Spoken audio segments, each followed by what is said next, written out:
Okay, in Soccer We Trust YouTube family, we have a little bit of a soap opera brewing with U.S. Soccer between the Berhalter family and the Reyna family, and we have to get into it because that's just what we do here on Soccer We Trust. So hit like and subscribe, and let's get after it. Yes, what is up, everybody? Welcome to City Cone's favorite podcast, of Soccer We Trust. If you don't know who Cindy Cone is, she's the president of U.S. Soccer, and she is going to be a very busy lady, I would say, over these next few weeks because there's some big news. I'm Jimmy Conrad alongside Heath Pearce. We don't know where Charlie Davies is because I think he's in shock just like the rest of us around this saga about Gregg Berhalter, the U.S. men's national team coach, or potentially former U.S. men's national team coach, since he's out of contract right now. They were looking to see whether they were going to renew him for the next 4 years or not. And the Reyna family, who have to be considered the royal family, I would say, of U.S. soccer. Claudio Reyna, the dad, played in 4 World Cups. Gio Reyna, the son, played in a World Cup right now at 19 years old. The mom, Danielle, she played for North Carolina, had a great career herself as a player. So right now, Heath, we have to get into a little bit of the timeline because there was a statement yesterday from Gregg Berhalter on Twitter, which felt a little unverified. And was this a real thing or not? But apparently it was him. It was verified by U.S. Soccer. And he came out and brought up an incident that happened 31 years ago. And it seemed like got ahead of what was about to drop. Yep. And at this point, 31 years ago, when he was 18 years old, he kicked his now wife when they were at a bar, coming out of a bar back in the day in college. And they broke up for a few months, and then they got back together. They figured it out, and they've been happily married for 25 years, have 4 kids, and had seemingly moved past all of that, as one does, and grown from that. But Gregg has to get out. He makes this statement. U.S. Soccer also confirms that this is Gregg. Rosalind, his wife, came out and said that she co-signed this thing. And before we go any steps further, Heath, we got to give a shout out. Shout out might not be the right way to phrase it. But I was gonna say, who are we shouting out right now, man? Nobody. I guess I just want to take a moment and talk about Rosalind Berhalter, who now has to relive a very painful memory of her life and what's looking like because somebody's son didn't get a lot of playing time. And that is a really harsh way to have to relive something that you had moved past and to go through. And what are your thoughts on kind of what I've stated so far? We'll get into more of the timeline as this goes, but well, here's the thing. On any level, whether it was what Gregg Berhalter had said in his statement, saying it was a kick, or in the way that Claudio Reyna's wife Danielle is saying that it was much more than what they made it out to be of what it took place, that was all fully unacceptable. I don't want any of this to just be about this idea of like, oh, he made a mistake and we're going to move on from it. Yes. That should never be left in the dark period. But the way in which this is all happening, the way in which this is all playing out is punishing a lot of people and ruining a lot of private lives and private matters that aren't any of our business. And when I think about this, it all comes back to the fact of the timelines, right? The timelines are December 11th, Gregg Berhalter goes into I don't remember what the forum was, but he speaks about a leadership conference. A leadership conference. About how they managed a situation where a player was about to be sent home and wasn't, and they handled it within the team, and yada yada yada. People know the details of that story, right? It was handled from what we know. It was Gio Reyna, but at the time nobody knew it was Gio Reyna. It was assumed, and then it started to come out. Players or others started to speak out about the situation was handled. That player owned up to it. That player changed their attitude, and we moved on. Right on that same day was when the executives from U.S. Soccer allegedly received this information that was a bombshell, right? This idea of like, this person, you're saying this about this person, but your head coach, Gregg Berhalter, I have information on him that could be very detrimental if it were to be released, right? That's what we know it as. Similarly, exact same timing. Since then, we kind of moved on from that, and then this statement comes out about Gregg Berhalter's behavior, the domestic abuse issues from all that time ago. And like you said, we go to sleep. We kind of go to sleep at night wondering, like, what a weird thing. One, if it was just a kick, kind of a weird thing to have to make a statement about what information could be dangerous, right? And we live in the world of cancel culture. So anything you do in a negative sense could potentially ruin you forever. So I understand the statement comes out, but I'm also wondering, like, what's going on? Like, just seems like an odd statement to make and then move on from, only to find out late last night that there was this information that was going to come out the next day. And now have these drops from ESPN and Fox and others and journalists who have now looked into the issue and said that it was, in fact, Danielle, which is the wife of Claudio Reyna. I mean, that timeline in itself is crazy to me. And now I want to talk about the just your Jimmy and my reaction to this. Yes. Right? Okay. This is where it gets wild to me that this has taken place. And now we've got statements coming out from Danielle. We've got Claudio making a statement to backing his wife. And then, like you said, going back to one, Gio Reyna, going to the Berhalters, the wider families, Rosalind, these people who have to relive this type of drama in the public forum. Okay, so I want to say, and just put it out there, and you've already mentioned it, but I also want to make sure that I'm saying it too, that Gregg Berhalter's behavior at any age, acting in that way, is unacceptable and an abhorrent behavior. And it seems like he's grown from that. And I think that there has to be room for all of us as humans to have room to grow and to change and to learn from that, and to hopefully have a positive impact on the kids that you're raising in terms of how they deal with any anger or frustration or adversity or whatever it may be. And when I think about it from that perspective, and in Danielle's statement, she says, and I think this is interesting, without going into detail, this is Danielle now, the statements from yesterday significantly minimized the abuse on the night in question, which you mentioned, Heath. Rosalind Berhalter was my roommate, my teammate, and my best friend, and I supported her through the trauma that followed. It took me a long time to forgive and accept Gregg afterward, but I worked hard to give him grace and ultimately made both of them and their kids a huge part of my family's life. I would have wanted and expected him to give the same grace to Gio. This is why the current situation is so very hurtful and hard. She is likening the behavior of Gregg Berhalter at a similar age to Gio. Mm-hmm. And she also mentioned that what she did, or what Gregg did, was much worse than what Gio did. But it's not her place, Jimmy. It's not her place. I agree 100%. Gregg Berhalter and his wife said that they grew from it. They learned from it. She wanted nothing to do with him. They built on that. I'm not excusing the decision or the mistakes that he made, but it is not her place to bring that to life. And if it was, where was she 2 years ago? Where was she when Gregg Berhalter was playing? Where was she when Gregg Berhalter, if she thought that he deserved nothing, then she should have spoke up for it. I get it. But now she's doing it as an emotional mother. This is a mama bear. Like the way a mama bear protecting her son was treated in a situation, and thought that he deserved more grace. And to be honest with you, Jimmy, I thought that while I don't think Gregg Berhalter should have spoken about what happens in a locker room whatsoever. As far as I know, no names were mentioned. But that was the triggering event. It was the triggering event. It was a triggering, but no names were mentioned.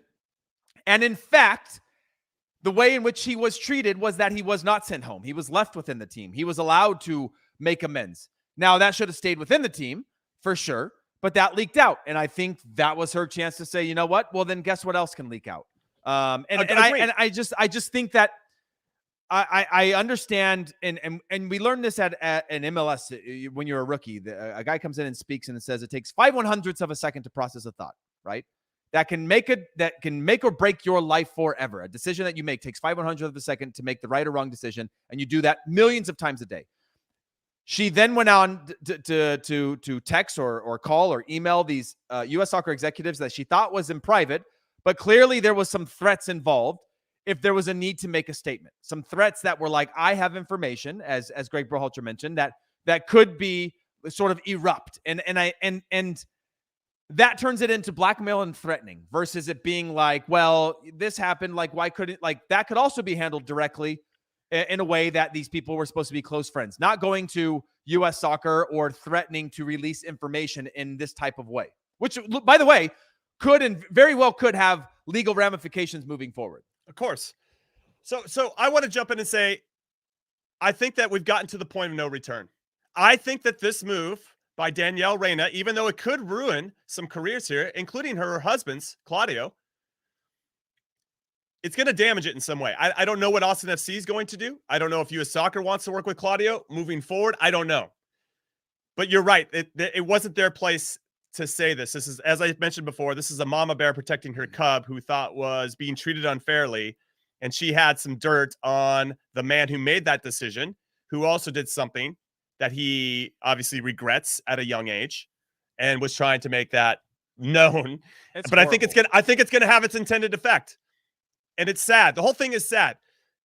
Because if you keep Gregg Berhalter moving forward, this is just gonna follow it around. And if Gregg remains the coach, I don't know if you can bring Gio in. Oh, by the way, Jimmy, and by the way, she's not even allowing it to live. She's saying that Gregg and Rosalind are liars. She is saying they are lying about what happened, and she is underplaying what she's saying that they are underplaying what this was. She's saying these with people the word came out with a minimized statement. When she said minimized, she definitely she is saying, I'm not going to let this live and die by this statement. They are lying, and there's something missing. Okay, well let's extrapolate that. If you were Gregg and his wife, how many of the what do they owe any of us with regard to the intimate details of what happened on that night? They owe us nothing. So why wouldn't they minimize what happened that night? Why would you say, oh, hey, by the way, I did this and I did that? You just wouldn't do that. So I understand why they minimized. For her to go that direction and say, hey, by the way, actually, there's a lot more to it. It's incredible. The whole thing's incredible. And it feels so surreal. And ultimately, at the base of all that, it's super sad. It's just sad that this is being played spoiled, out. It's privileged. It's all of those things that this has to come out. For your child who is a world-class athlete, it's just horrible. I understand how anybody would feel when statements about your child's character come out publicly, right? And doesn't get addressed in a way that allows the rumors to swirl and all of that. But the people that I would expect to be able to handle this to most are people who've lived it themselves. I agree with you 100%, Heath. When we heard about this happening in Qatar, I thought, well, Claudio didn't even play in his first World Cup. He was on the 94 roster. He was the young guy. He had to sit and watch. That's what he had to do. I'm sure if you ask the 94 team that they probably thought Claudio was more than capable to be out there and play, but he wasn't ready at that point. Now we could argue, sure, Gio is probably ready, deserves some minutes, but for Gregg during that time, maybe he just wasn't the right fit in the puzzle that he was trying to put together. Obviously, we've had that discussion many times, and we all wanted him to play more, and it didn't happen. So it is what it is. But Claudio had lived, to your point, he lived through that experience, and he got to play in 3 more World Cups after that and be a captain. Gio was also into that space. And so I guess to your point, if anybody knows how to deal with adversity at the highest level, Claudio and his wife should have been able to nurture that, right? And say, hey, listen, this is just part of it. It's part of the journey. If you get everything handed to you all at once, will it even mean anything, right? You still have to go out there and do what you have to do to be a good professional. When I heard all this, I'm like, well, he's got the best dad out there to manage this situation. Yeah. In particular. And a mom, obviously, has been through it as well. Not only did she get to play, but she also was around for when Claudio had his ups and downs. I just thought this is a good situation for him to work through this. Yeah. And it's almost like they were egging him on to be more pissed off. Like, no, you deserve to be out there. Like, it's like the ultimate youth soccer parents playing out at the highest level here in the US, which is absolutely batshit crazy. And D Maximo 83 is saying abuse is worse than anything the Reynas did. I fully agree. It is worse, but it's none of our business. This is something that happened decades ago that they worked through, and they kept inside. They got married. They had a family. They grew together. I'm not saying that that's okay at any point or at any time, but that is for them. That is for their families. That is for the Reynas who consoled them to be a part of. And she said it took her a long time to forgive them, which means she went out of her way to forgive Gregg Berhalter. But now she's bringing it back to life after all of these years, something that she's known. If that's something she didn't stand for, if that's something she didn't like, if that's something that she couldn't live with, why is it coming only in spite of what's happening to her son? And again, I know she clarifies and says, the way that he's being treated is the way that I would hope that the way that they handled Gregg would have been the same way that they handled my son. But I don't know how he was poorly handled. I understand Gregg leaked something that was fully inappropriate to leak to the public. But looking at this situation, it just, like you said, like she came out with a statement. She could have just been like, you know what? Mama Bear got the most of me, got the best of me. And I shared information of my best friend that was not mine to share with people that is now leaked out. And I said it in a way that was wrong and blah, blah, blah, blah, whatever she wants to do. But her statement is doubling down, Jimmy. Her statement is saying, they're lying about what actually happened. It was even worse. Just so you guys know, it wasn't just a kick. It was a lot more than that, is what she's suggesting, right? And again, all of that is wrong. Whether it's one kick or it's 1,000, it's fully wrong. But instead of her just being able to like, I don't know, it's just not her. It's not her info to share, man. It's just not her info to share. Yeah. I think we could all sit here and say that abuse is the worst part of this whole thing. No question. It's wrong. But it just wasn't Danielle Reyna's information to share. That is something that's private. And weaponized. She weaponized it. She weaponized it. Yeah. She didn't share it because she said, you know what? I feel like the public needs to know that this guy has a domestic abuse past, or that this person made mistakes, right? It's going to have, listen, she's still going to get it. I think it's going to have the intended effect. Yeah. Because let's talk about the locker room. Where do you go from here, Jimmy? Right? I know this is super visceral right now, and we're just coming to terms with it. But you've got one hand, Greg, which now has this mysterious reputation of like, was it true? Was it not? Can I trust him? Can I not? And then you have up and coming, and a player that I have consistently said outside of Yunus Musa, the player that could be the best ever U.S. soccer player we ever had.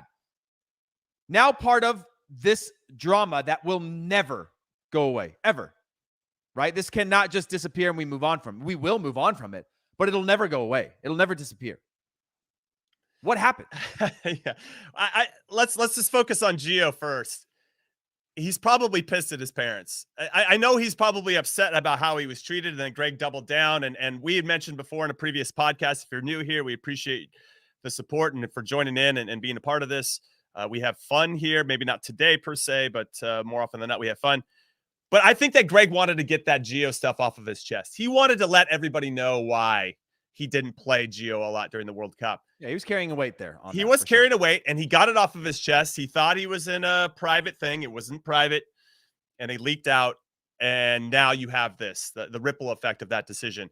Gio came out, the same day or the next day, saying, I thought this was going to be kept in-house. It wasn't kept in-house. And to what Danielle said, to paraphrase a little bit, that her son got dragged through the mud when everybody thought the dust had settled. And now they were reacting to Greg saying something and kind of betraying their trust and not being treated with the same grace as she treated Greg way back when, right? She'd been holding on to that for a very long time. And now it just got unearthed, right? When she got emotional about her treatment of her son. Right. So it's tough. I think that Gio maybe in some ways feels like he probably appreciates the support. It's one of those things. If you have parents like, oh man, like even as a kid or just as a son in general, at some point you're like, I don't want my parents getting involved in my stuff anymore. I like just come to my games and clap. Like, I don't need you to bitch at the referee. I don't need you to go at the coach. Like, I'm gonna handle it from here. And but so Jimmy, by the way, I just wonder about that relationship and that dynamic in particular. Jimmy, this is like, you know, when you're friends in your neighborhood and you get some drama because, perhaps the husbands or the wives or the girlfriends or the boyfriends maybe had too much to drink, something spills out and it creates some drama. You just don't get invited to Thanksgiving anymore. You don't get invited to game night. You don't go out and publicly either threaten or blackmail and then bring it to light. That is extreme privilege to me. It's extreme privilege. There are, I could list 999 ways in which this could have been handled differently, where perhaps it eventually led that there's been a big falling out, right? We had heard during the World Cup that they weren't riding on the same buses together anymore, the families and those types of things, like little drama things. But there was a million ways this could have been handled without it having to come into the public forum and into the public eye. I did not want to know this information about Gregg Berhalter. I did not want to know this information about the Reynas. I don't want to know any of these types of things because it does not affect my day-to-day life. But now, as a fan of U.S. soccer, as a former player of U.S. soccer, as a fan of the growth of the game, I'm having to live in this in a micro way compared to the families of the two groups involved that are now lives will forever be different in the public eye of the fan, of the federation, of their current jobs and all these things when it didn't have to be this way. What's interesting, And I like that. It didn't have to be this way. It didn't have to be this way. What's interesting is that it feels like the Reyna's made a decision that if our son is going to go down, we're taking Gregg with us. and I still think that you can't move forward with Gregg Berhalter because this is just going to fall. Like, you need a clean break from this situation. And that ultimately, after some time passes, Gio's going to be brought back into the fold. And then we're just going to move forward from there. But for right now, and obviously we'll get into the coach that got named, Anthony Hudson, got named as the temporary interim coach for the January camp. We'll talk about that a little bit more tomorrow on the podcast. Come back and join us for that. And I know that Cindy Cohn and Ernie Stewart are making a statement a little bit later. We'll get into any of their comments about what's happening as well on tomorrow's podcast as well. But I just don't know. I don't know what you think, Heath. I don't know anybody listening or watching, or hit us up on Twitter at ISWT Pod with your thoughts as well. I see Will Tidy. What's up, Will? Hanging out with us. Can I go ahead? Yeah. The one thing I wanted to say is that I'm actually not against her sharing this information with U.S. Soccer. If it was something that was weighing on her and she needed to say it, I don't have a problem with that. What I have a problem with is the way in which we are hearing it was delivered, which is as a threat or blackmailing, right? I have a problem in the timing of which this news was shared, which was around the same time that December 11th, which was the same time that Gregg Berhalter had shared the information about a player and the way in which they handled a player that was potentially sent home. I have a problem. Pretty obvious who it was at that point. I have it was, but never, from what I understand, never stated by name. Again, maybe that was Gregg's way of getting it off his chest and allowing people to say, you know what I'm saying, but I'm not going to say it because that's the wrong thing to do.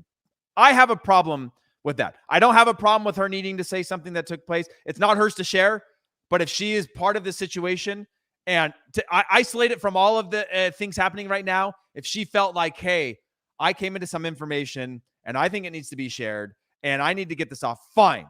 But that's not how it happened. She was part of the situation that took place with Gregg Berhalter and the domestic abuse all those years ago. She was the best friend of Gregg Berhalter's now wife. She worked through that with him. She talks about how she took time to forgive him and all these types of things. She's had all of that for all these years, but she turned that into a weapon. She didn't turn that into protect women, make women better, or like we need to like cut this out of the world. She used this to weaponize something that was happening to her son. And that to me is so wrong on so many levels. And again, I'm speculating on the information that has come out that's been shared through sources. So I'm using just what I have to go off of. And that part to me really, really hurts because again, a lot of people lose in this situation. Everybody loses. Everybody loses. The intended effect will likely happen. Okay, so what do you think? You think it's going to happen? I think that Gregg, I think that this came with spite, and it will end with the intended outcome, which is Gregg Berhalter to not be the national team coach anymore. And now maybe that was part of the works, but I assume there's going to be a lawsuit and some defamation lawsuit of questioning character and all that stuff, and that's going to follow Gregg around for the rest of his career as he tries to go get a new job, assuming he doesn't get. I just don't think you can renew him at this point because I don't think it's going to affect him getting a new job. They made a co-statement together. His information will always be his information. I can say whatever. A hearsay, Jimmy. I can come and say anything I want about you. But the people that were involved, the two people that were involved in the incident, however bad it was, however extreme it was, will always have, because they are the two parties involved, will always have the final say as to what actually took place, whether they dial it down or they bury it forever. So I don't think that will affect his ability to be hired moving forward. I do think this situation will affect his ability to be the U.S. men's national team coach moving forward. Okay, and then what do you think about Gio? How do you think he's responding or reacting to this, or even the lock? Well, I mean, I'm trying to think about what our locker room would have done back in the day when the national team. I would call Gio. I would have called Gio, and I would have been like, man, you know what? You're getting dragged through all of this, and Gio's has his own faults, like I have my own faults. But this situation isn't Gio's fault. This situation isn't his sort of cross to bear. Like this isn't. I would try to be there for him because we've seen him suffering over the last year with injuries and all that stuff. We know that he's suffered in his lifetime on a personal level, like all of us have. I would be there for him as a friend in a way that a friend should be there for him because again, he's having to carry this weight of something that he has nothing to do with. And this is soccer's royal families battling it out and saying things that shouldn't be said, and it just stinks of absolute privilege. And that privilege needs to be checked at the moment. And I feel bad because Gio, unfortunately, can't just be like, like it's either you're for, like you can't be for or against anything. You just have to deal with it. Yeah, this guy just needs to not show up for the national team until the summer. Let things die down a little bit. It's and this has nothing to do with the on-field, like Gregg Berhalter, his tactics on-field, off-field. We are not talking about whether he's the right coach or not because of football or soccer. This has nothing. So anybody that's like trying to weave that into this conversation about like, well, this wouldn't have happened if he played Gio. Like, no, none of this has anything to do with the decisions that Gregg Berhalter made during the World Cup, in my opinion. All right. We just talked for 25 minutes. I'm still in shock about what's happening. So we're going to take our first and only break of In Soccer We Trust. When we come back, we'll talk about it some more. Don't stop watching. Christian Pulisic. Outstanding from the American. All skill, all class, and all American at work across the pond. Pulisic finds the net. The UEFA Champions League. Stream Chelsea matches live February on Paramount Plus. Welcome back, everybody, to In Soccer We Trust. This is an emergency podcast regarding the Reyna family versus the Berhalter family, and it's ugly, and there are going to be no winners out of this, but it seems like the Reynas knew that going in. They're just going to bring down the Berhalters and see what happens. I got so many questions. There's going to be so many ripple effects of this. I'm very curious to see what Cindy Cohn and Ernie Stewart say when they have their press conference a little bit later today. In some ways, I kind of wouldn't mind doing another emergency podcast, but we'll save their statements for tomorrow so we can build that up. Come back and join us. That will kick off at noon Pacific, 3 p.m. Eastern, or wherever you are in the United States or globally, wherever you're listening to this, and of course available to you on any podcast platform of your choice whenever you're ready to listen to it. But Heath, I want to get into, I suppose, what this means for Claudio. As much as Danielle's come out and really kind of taken ownership of this, Claudio had his own statement, and he said, "I support my wife, Danielle. I, too, was upset by Gregg's comments about Gio after the U.S. was out of the World Cup, and I also appealed to Ernie Stewart on December 11th, asking him to prevent any additional comments. While in Qatar, I shared my frustrations about my son's World Cup experience with a number of close friends, Ernie and Brian Bride among them, who both work for U.S. Soccer. We've had Brian on the show before. However, at no time did I ever threaten anyone, nor would I ever do so." Exactly right. Yeah. Very, very important part of that statement. My wife, however, is a mama bear. She's emotional. She's protecting her cub. And yeah, this is an incredible story. This is an incredible story. And I wonder what happens now. There's a part of me too, where when we talk about youth sports in this country in particular, it's the parents that kind of ruin. So I don't say, unequivocally always ruin the experience, but they do ruin the experience for the players and at times the coaches. Some coaches deserve, to be held accountable, but not in this way. There's different ways, as you mentioned before, to get your message across, to have a diplomatic and polite conversation about the treatment of your son or daughter or whatever it may be. So I don't, this is just, I can't believe we're actually having this emergency podcast talking about this topic. I know both of these players, played with them on the national team. I know both of their wives and their families. I saw something come out about how Gregg Berhalter had an anger issue problem. For me, speaking from my experience, I never saw it. I didn't necessarily like playing next to him because he was kind of a dick to me at times. And I've mentioned that before, but I knew there was two things happening. One, he had a really clear vision of how the game should be played, and he was pretty good at communicating. So I thought, he'd be a good coach. And the second part, which I understand, is we were competing for the same spot. And actually, I was picked over him for the 2006 World Cup roster. Corey Gibbs got hurt, and then Gregg came in as one of the alternates that got placed in for Corey Gibbs. But I never saw anything outside of that would reflect these massive anger issues that some people were suggesting on Twitter. And I'd like to actually, hear more from former players and who put their names out there to say that he had that, because it's all speculative at the moment.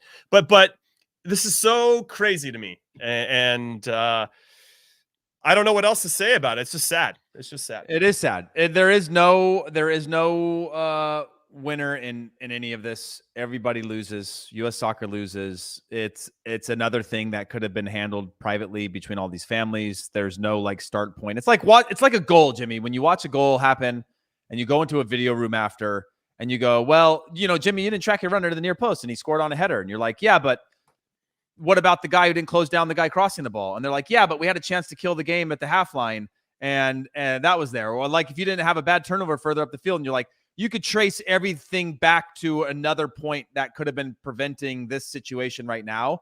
But all of these events have played out in a sequential order that there's no real like who was wrong first or who caused this or who started this. That's not what this is about. It's just unfortunately come out in a way. And now, we're talking about threats and blackmail here. We're not talking about like I shared information or something like this idea of like things that if people did something wrong that needs to be reported, whether in a workplace or in a private scenario that needs to be shared, and so it's just really sad because like you said, I know Claudio, I know Gio, I know Gregg, I know his kids, and they're all having to live through this right now, and their wives and their wider families and people close to them, and it really, really sucks because I think it's just the beginning of where this is going to go. By the way, yeah, I think you're right that this is going to lead to lawsuits. I think feel like that's inevitable. But throw up producer Des. Can you throw up Matt Osborne's comment?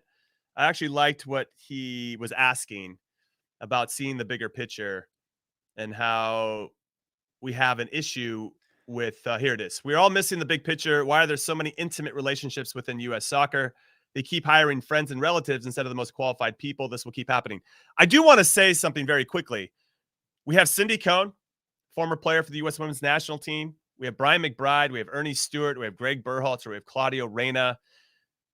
I thought, at least in theory, Heath, we begged for this. We begged for former players to get back into the system because they knew more about the game than the people that didn't, that were all corporate people or they're just marketing people. They don't know the game. It's not in their DNA. We need people that know the game with their DNA. It's in there. It's a passion. That's who we need in charge. And now we have that. And now like that's not working either. Now this one feels I think this one, to your point about that, these different moments in time, and can you trace it back to something before? And I know that we're doing it through the lens of the game and the 5 passes before. If we could have just solved that, then maybe they wouldn't have scored. I think we can really date back a lot of this to Jay Berhalter hiring his brother, Gregg Berhalter, right? It does come back to that and not really having too much of a process. And that's where I think a lot of the frustration comes from. That's the nepotism that I think we need to address. Because I don't mind having Ernie Stewart, Brian McBride, and Cindy Cohn, Claudio. I like having all of that. These people have been around. Mm-hmm. But because they've been around, because they've experienced things together in high-pressure situations, they have history. And sometimes that history, when you have if somebody gave you a favor back in the day, then you might expect that favor down the line. I'll give you my own personal example with this. And it didn't feel fair, I guess, when I look back on it. But I'll say this. When Bob Bradley took over in 2007, he was the interim coach for the U.S. men's national team. Mm-hmm. I was in the first camp, and I was captain for his first ever game.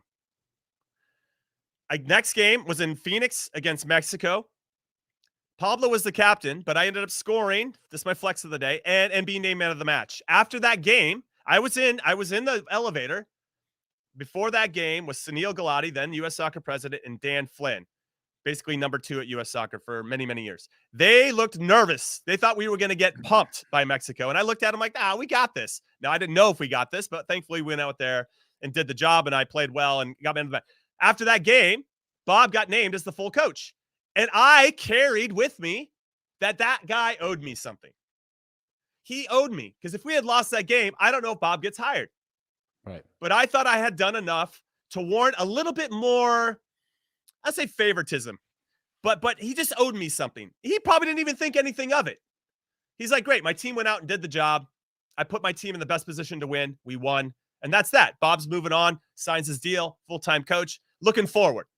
Now, he gave me plenty of chances to make the team for the World Cup, blah, blah, blah, maybe captain multiple more times. So in some ways he did repay that favor, but I didn't see it the same way. I always thought I deserved a little bit more than the other players that I was competing against. And that was to my detriment. And I feel like we're seeing a little something similar here, that the Reynas were owed something by Gregg.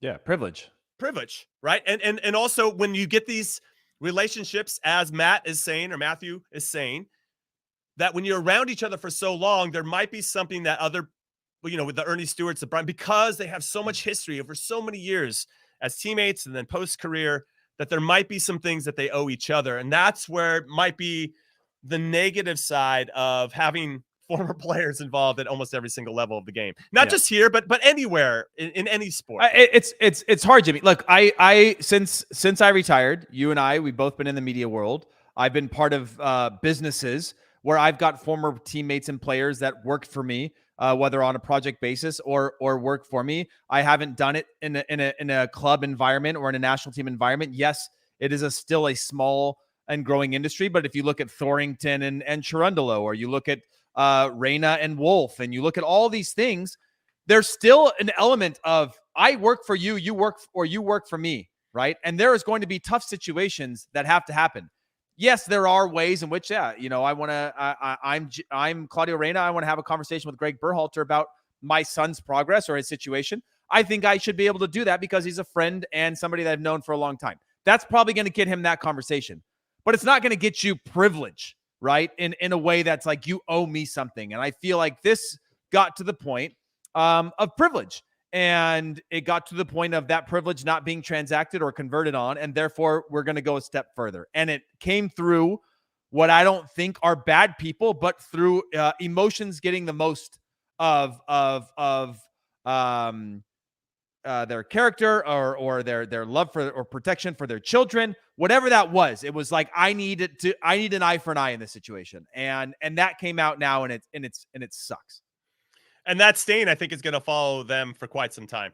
And to what you said before, maybe, unfortunately for Gio, it might follow him through the rest of his professional career. Yet to be said. I know that feels very dramatic, but we're in a very dramatic moment as it pertains to what's happening around U.S. soccer and U.S. men's national team. And just to remind everybody, we have another podcast tomorrow. So I assume within the next 24 hours, there's going to be plenty more to talk about. We're going to hear from Cindy Cohn, the U.S. soccer president, Ernie Stewart, who helps run things on the U.S. men's national team side. We're going to get more information, obviously, about the Reynas and Berhalters as this moves along. And obviously, we'll talk about the interim coach that just got named, Anthony Hudson, for the upcoming January camp and the roster that's going to be revealed very, very soon for that. That's all happening tomorrow, 12 p.m. Pacific, 3 p.m. Eastern. This is In Soccer We Trust. We appreciate you guys for listening and watching. This has been an emergency podcast. So on behalf of producer Des, put this all together, and the Hollywood Heath Pearce, I'm Jimmy Trashcan Conrad saying thank you for hanging out with us today, and we will see you tomorrow. Have a good day.